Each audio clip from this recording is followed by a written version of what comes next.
give authority to someone or something? We all have some source of authority in our lives that we submit to, whether that's someone or something. A few common ones maybe in life today are we submit to the authority of reason. That if it's reasonable to me, to my brain, then it must be trustworthy and true. Or if there's a study to show data, then it must be true. I'm, full sail sold on this idea. And just to be clear, I'm pro data. I'm very glad that we know that smoking has causation with lung cancer. So I'm not against those things by any means. But we didn't know that until 1964. Okay, and so we submit to the authority of reason, or a big one right now is we submit to the authority of feelings, internal feelings, where we think if I feel it, it must be true. And I must follow my feelings, that's my inerrant guide in life. Or maybe we submit to the authority of marketing, right? Anybody else fallen for that one too many times? Or the authority of Google. How often do we Google something to win an argument, to look something up to prove a point? See, I told you, Google said it. Or media, whatever that looks like for you, whether that's the news or the influence of movies, music, a documentary you saw, or maybe the authority of social pressure. Is becoming more and more common in the world we live in, especially for young people, where if my group or my community believes this or does this, I am going to do this or believe this. Where we see this a lot, whether it's my social group or my political party or whatever it is, my friend group, and we're finding we're living in a time where we're shifting almost to a sort of honor-shame culture, especially with social media, where we have to post a certain thing or make ourselves look a certain way or say a certain thing, otherwise we will be shunned from the group that we identify with. We like to think we're all self-made, right? Radical individualists, uninfluenced, we're autonomous selves, but that belief even in itself is greatly influenced from the current cultural thinking of our day. So the question is not if you give authority to someone or something, but who or what do you give authority to in your life? Because we don't give our authority to just anybody. Imagine going up to a kid. You can use one of my kids as an example. You go up to my 5-year-old and you write over a power of attorney to him to manage all your finances or your will. Right? No, we all have a filter for who we give authority to in our lives and who we don't. Hence the 5-year-old kid. But how do you know your authority figure is trustworthy or worthy of authority in your life? Or how do you know one isn't? With that question in mind, let's turn to Mark chapter 1. We are working our way through a series that we have just simply called Discovering Jesus. And so we're asking the question of who is Jesus, this Jesus of Nazareth that has changed history? Who is he? And we're asking that question against the backdrop of the first written account of his life. And in the first whole act of the first part of Mark, we see simply people's reactions to Jesus. And today we see people reacting to the authority of Jesus. Let's start in verse 21. They went into Capernaum, and right away he entered the synagogue on the Sabbath and began to teach. They were astonished at his teaching because he was teaching them as one who had authority and not like the scribes. We'll stop there. First, we see that he taught with, Mark says, authority, meaning his teaching was original rather than derived. Where scribes wouldn't teach with any originality in this time, they would say, Moses said this, or Rabbi so-and-so said this. But then Jesus comes on the scene, and teaches in a whole different way.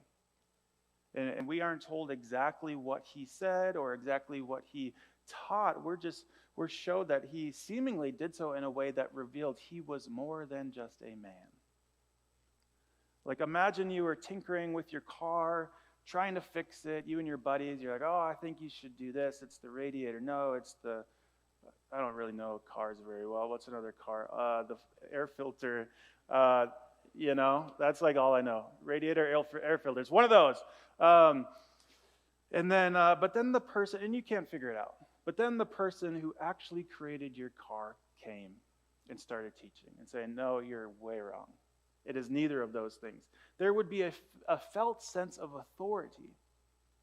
Not theory about it, not Rabbi so-and-so said it's the air filter, but the person who designed it all coming on the scene and teaching. And showing you that maybe, hey, you're not quite right. And his words carried this authority, like in the Genesis account where God's words held the power to create. Continuing in verse 23, Mark writes, just then a man with an unclean spirit was in their synagogue. He cried out, what do you have to do with us, Jesus of Nazareth? Have you come to destroy us? I know who you are, the Holy One of God. Just then Jesus rebuked him, saying, be silent and come out of him. And the unclean spirit threw him into convulsions, shouted with a loud voice, and came out of him. They were all amazed, and so they began to ask each other, what is this? A new teaching with authority. He commands even the unclean spirits, and they obey him. At once, the news about him spread throughout the entire vicinity of Galilee. Notice the different reactions to the authority of Jesus. Some are astonished, amazed at the authority. Others threatened, such as the unclean spirit. He says, what do you have to do with us, Jesus of Nazareth? Have you come to destroy us? I know who you are, the Holy One of God. The unclean spirit was threatened, although his theology was actually spot on. Jesus of Nazareth, the Holy One of God. But he saw Jesus' authority not as a comfort, but as a threat. Why? Because he knew he was going against that very authority.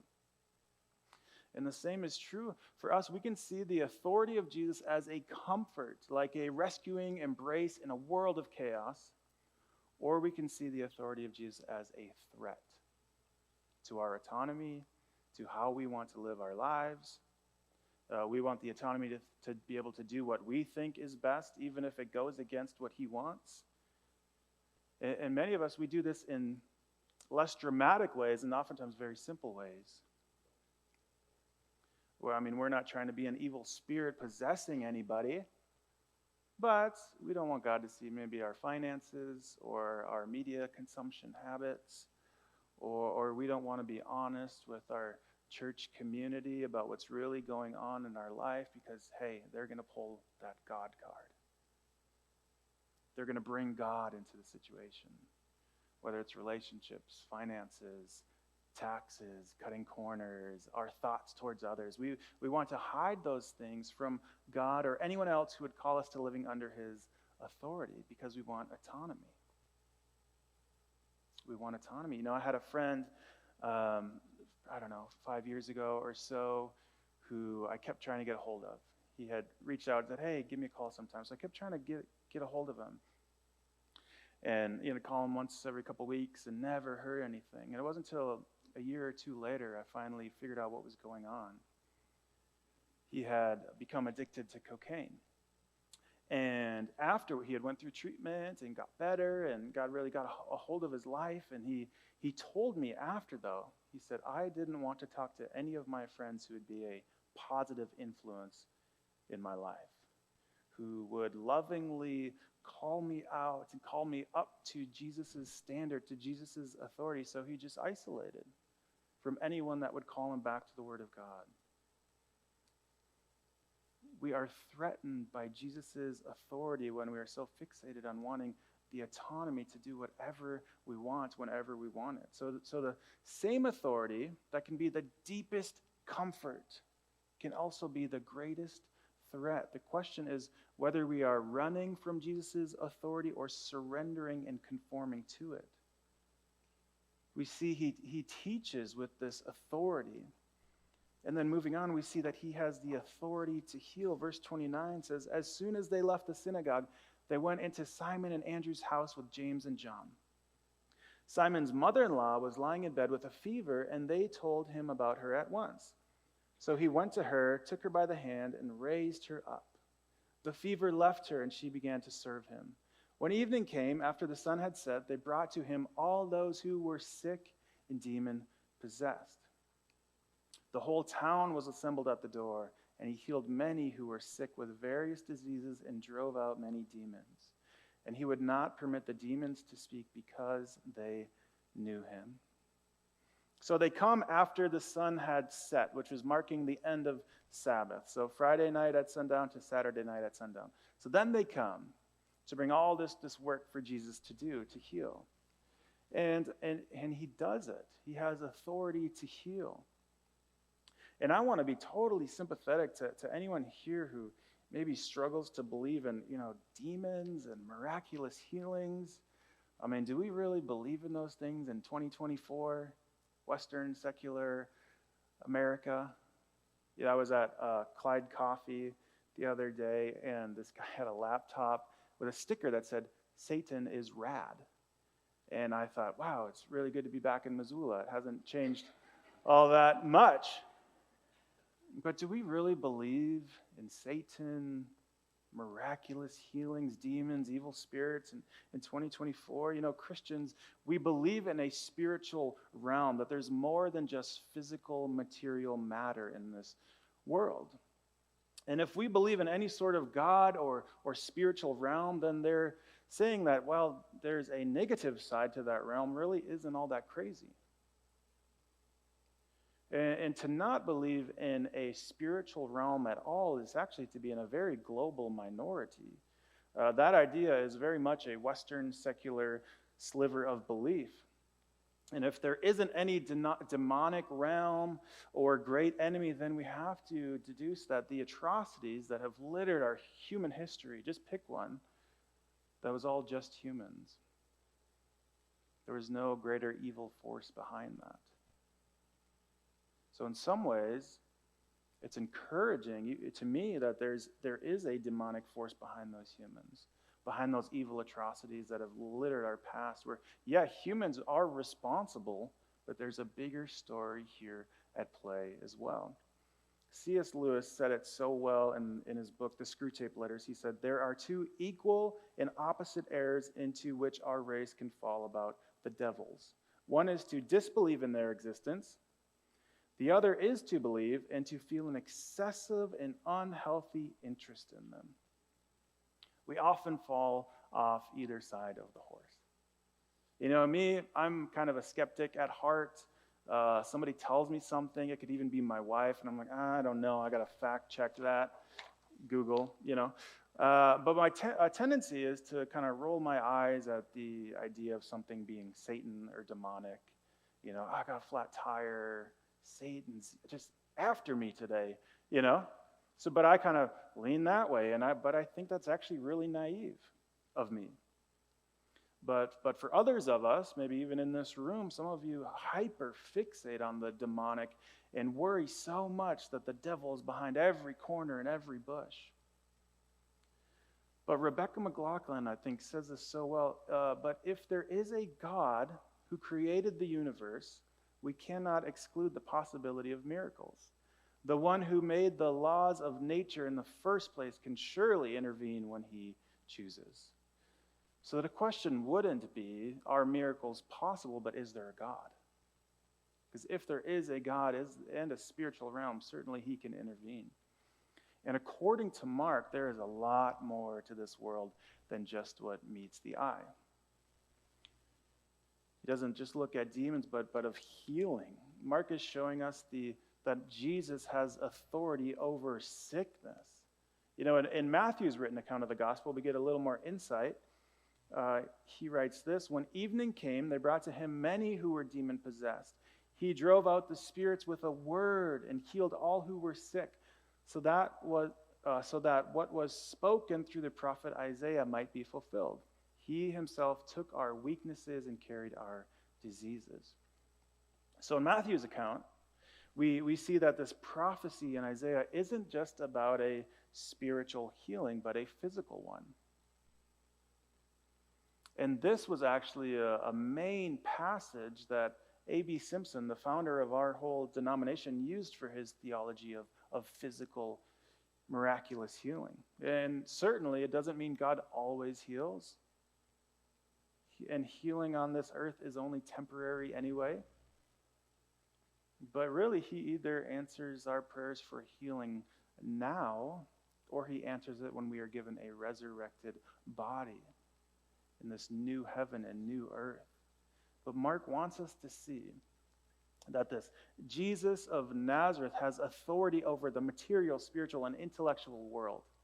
He's trying to prove his claim at the beginning that he indeed is the Son of God, that he has authority over everything. He didn't just teach like another rabbi, and he healed miraculously, drove out evil spirits to show that indeed he is the Son of God. If this is true, if Jesus has all this authority, why do we resist that in our lives? If he has all this authority to heal, drive out evil spirits, to teach with a new authority that we'd never seen, why do we resist that? You know, I wonder if some of us struggle to give Jesus, to really give Jesus authority in our lives because we have seen authority abused or misused in other relationships. You think of maybe you had a parent whose authority brings back terrible memories in your childhood, or a teacher that was supposed to be there to support you, use their power against you in some way, or the government, or a politician, maybe a coach, or sadly, maybe a pastor, a church community, an authority that's supposed to be there to serve, but instead of using that authority to serve, uses it to take, to use you. And we are taught to be suspicious of any authority figure. Like, who are you to tell me what to do? Or we live in a time where all authority is oppressive, or any sort of like institution, submitting ourselves to something is oppressive. And, you know, if I give Jesus trust, won't he just abuse that too? So what we do is we project those heart-wrenching experiences that we've had, and we project that onto Jesus. We say, well, isn't he power-hungry too? Isn't he just in it for himself? Doesn't he just have an ego, and then he tells us to go tell everybody else about him? This is starting to sound like a big, bad pyramid scheme. So many of us struggle to willingly surrender every square inch of our lives to the authority of Jesus because we project corrupt human authority onto him. That's one reason. Another is this. Deep down, we want to just be our own authority. We do. The original fall of mankind happened. Why? Because Adam and Eve wanted to be their own authority rather than God. Because oftentimes we think we know better than God. We might not say that out loud because it sounds outlandish, but by our actions we prove that that's pretty true in our lives. Why would we resist surrendering authority to Christ even though he's the one that's all-knowing? Even though he's the one that created the world? Because we think our way is better. We think we know more. But do we realize how prideful we are when we live like that? We think our authority, our feelings are more trustworthy than his. Like, wouldn't you hate it if someone who had just no understanding about your job came in and started giving you simple fixes on how to do it? Right? Wouldn't that be annoying? Or maybe an unmarried person gives you a quick fix for your marriage. You know, you're vulnerable with them. You're like, man, we're just really struggling. I don't know what's going to happen. And they're like, oh, have you just tried loving her? Women love that stuff. Like, have you just tried loving her? Or a person without kids, is the expert on parenting, starts telling you how to raise your kids, even though they have literally no experience in raising children. But we do that all the time, not just with politicians, but with God, where we think we have a better understanding than him. God, I think you're wrong on this one. Most of what you say is good, okay? But you're wrong on this one, so I'm just going to kind of go my own way. So in our actions, we say that we think we're more trustworthy than him. We think we're the ones that are all-knowing, not him. And that's why we just don't surrender parts of our lives to his authority, because we think we know better than God. We want to be our own master. And that's not the call of Christianity. C.S. Lewis, in another book, Mere Christianity, wrote this. He said, what Satan put into the heads of our remote ancestors, Adam and Eve, was the idea that they could be like gods, could set up on their own as if they had created themselves, be their own masters, invent some sort of happiness for themselves outside God, apart from God. And out of that hopeless attempt has come nearly all that we call human history: money, poverty, ambition, war, prostitution, classes, empires, slavery, the long, terrible story of man trying to find something other than God which will make him happy. All that to say, we resist giving Jesus authority in our lives when we think that we are a more trustworthy figure than he is, or that he's not a trustworthy figure at all. But what's the truth about his authority? Authority in itself is not a bad thing. A child may dislike authority when you say, no, buddy, you can't have ice cream at 9 p.m. But that same child's going to be longing for authority if they find themselves in a dangerous situation. They're going to want that same authority to come and rescue them. Or you may get upset at the authority of a police officer when they give you a speeding ticket. But as soon as you have a child missing, who are you going to call? So when there is a negative authority figure, we want a positive authority figure, right? To come and take them out. I make up the stupidest stories every night to my children. And Grayson always wants me to tell him a story, and I'm like running out of ideas, and they're just so dumb. So I'll tell this fictional, made-up, ridiculous story, and then at the end he'll say, Dad, there was no bad guy in that one. Like, it's supposed to have a bad guy.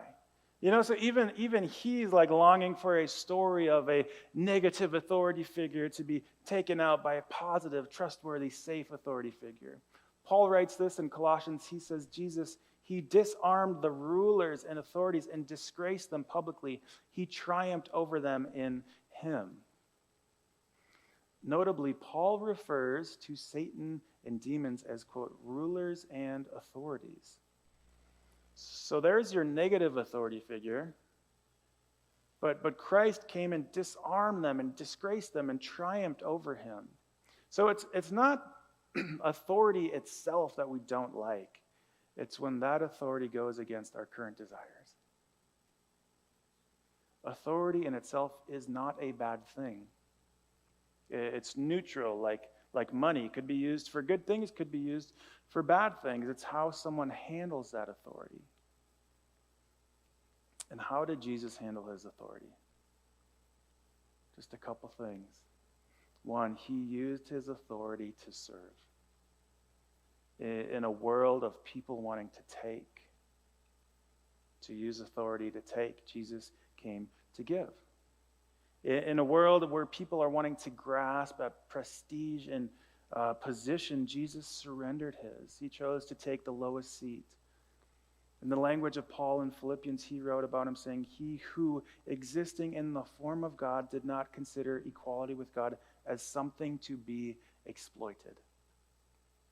Instead, he emptied himself by assuming the form of a servant, taking on the likeness of humanity. And when he had come as a man, he humbled himself by becoming obedient to the point of death, even to death on a cross. If this is true, Jesus came, he didn't think his position was something to be exploited. He came in, quote, the form of a servant, and he humbled himself for us. He didn't come to exploit his position as people so often do. He came to be a servant.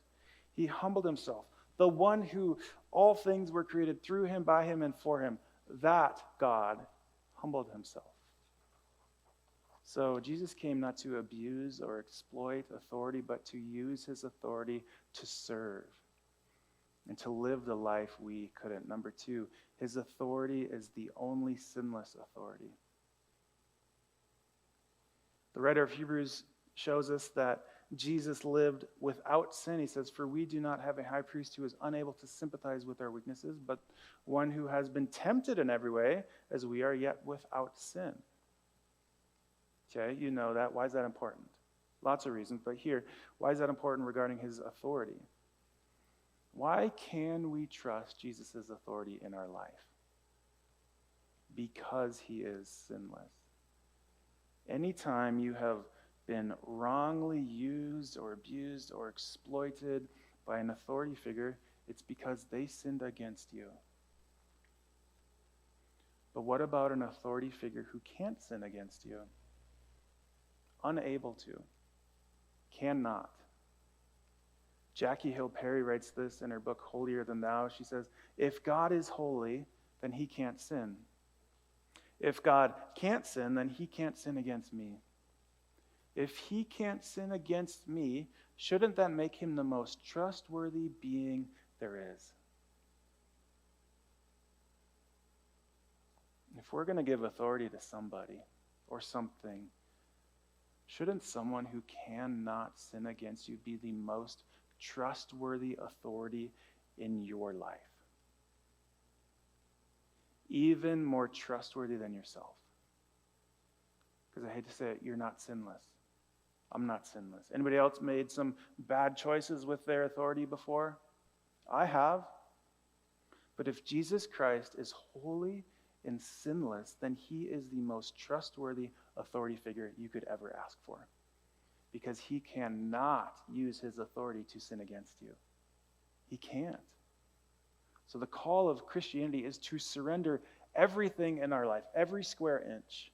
Not just our Sunday Christian life, but everything about us, surrendering to the authority of Christ, the one who cannot exploit you. To surrender to his authority, that's what it means to be a follower of Jesus. To follow him, to actively participate as a disciple, learning more and more, to become like him, to follow him, to surrender everything in our life to him, like we looked at last week.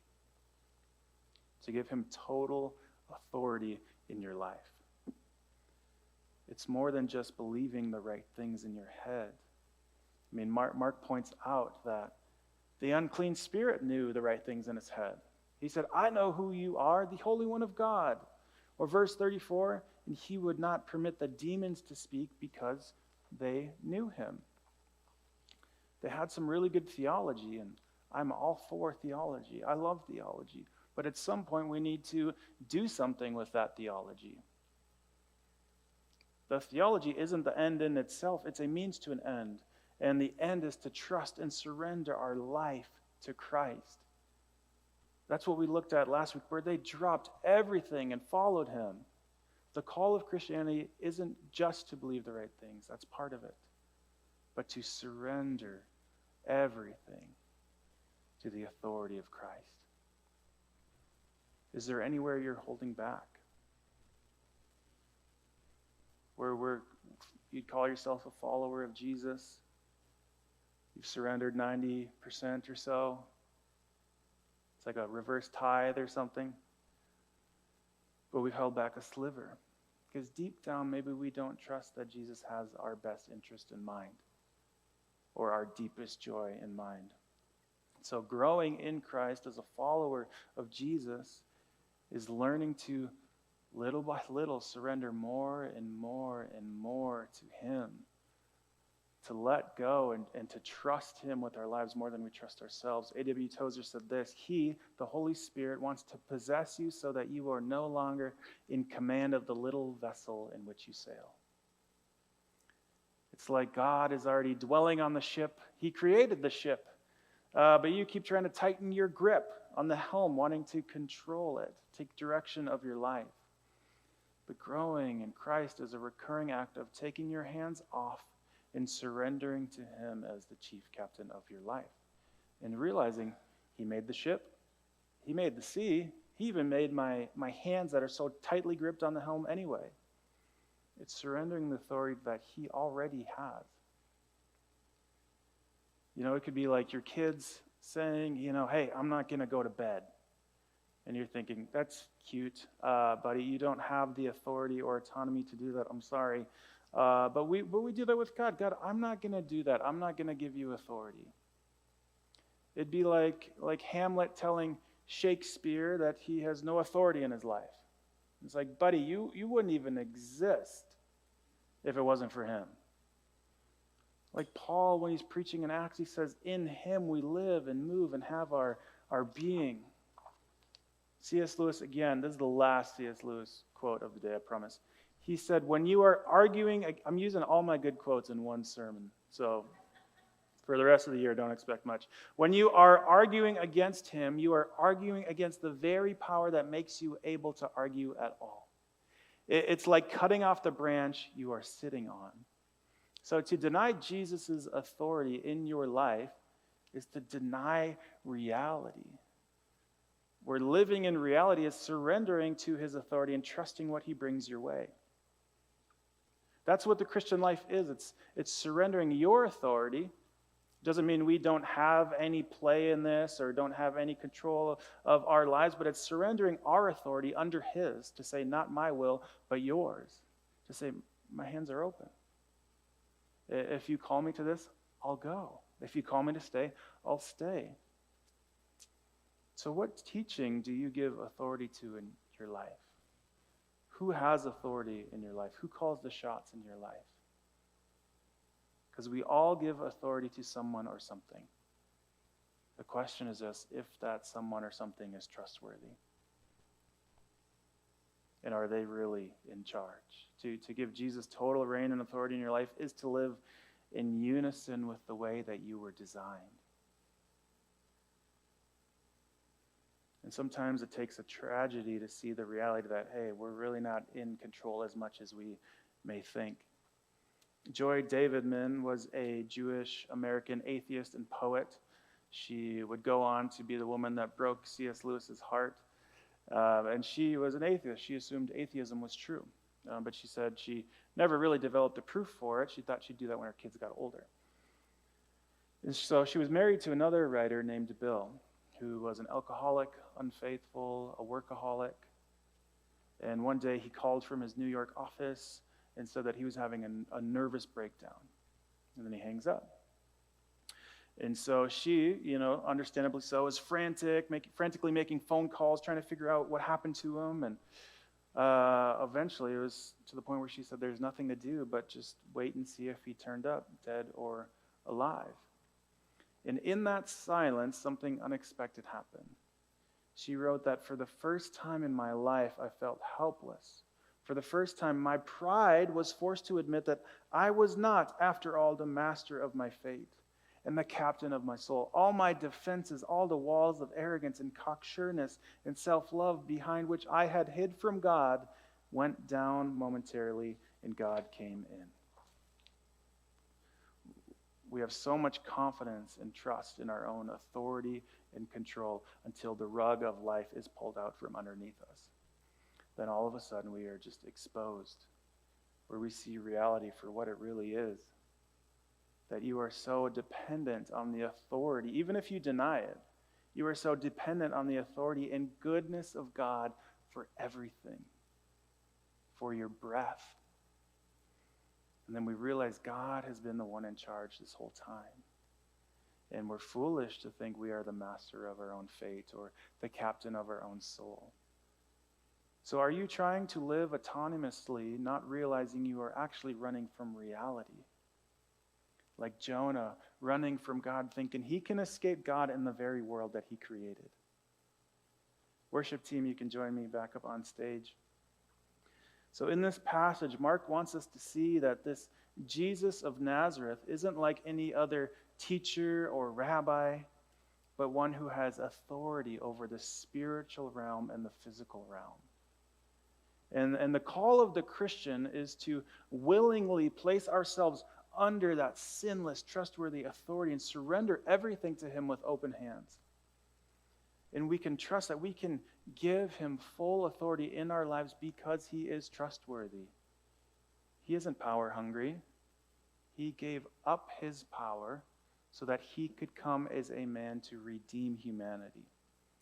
And you can either run from his authority or surrender to it. His authority is trustworthy, even more trustworthy than ourselves. So, I'll end with this. If you're going to give someone or something authority in your life, why not him? Would you pray with me? Father, even this morning as we just come before you, we recognize your authority over this world, over this place, over our lives. God, that you created us in your image, and that you sent your Son, who came willingly of his own accord to humble himself, to live the life we could not, and to die the death that we deserve. So as we go on our weeks, Father, I pray that you would help us live this out, that we would surrender our lives to your authority willingly and joyfully, trusting that you are good and you are for us. Pray all these things in your name. Amen.